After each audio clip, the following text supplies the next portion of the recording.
Inaresto ang mahigit 100 trabahador sa sinalakay na pagawaan umano ng pekeng sigarilyo. Pero dumepensa ang mga ito na sila ang mga biktima dahil iba raw ang ipinangako sa kanilang trabaho.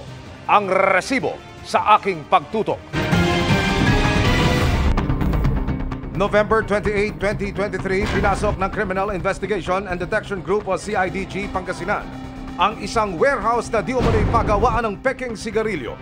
Tumambad sa kanila ang mahigit 100 trabahador, pati na rin ang dayuhang may-ari ng pabrika.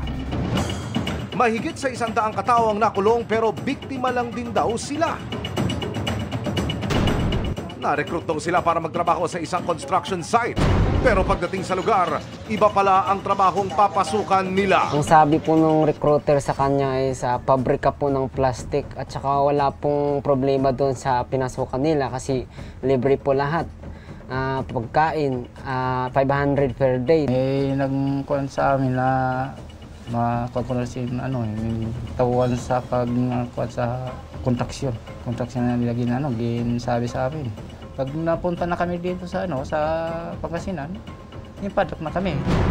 Nangako ang may-ari ng pabrika na sila ang sasagot sa piyansa ng mga manggagawa na nagkakalaga ng mahigit 100,000 piso kada tao. Tinutukan ng resibo kung tutupad sila sa kanilang pangako. Abangan ang buong kwento ngayong linggo sa Resibo.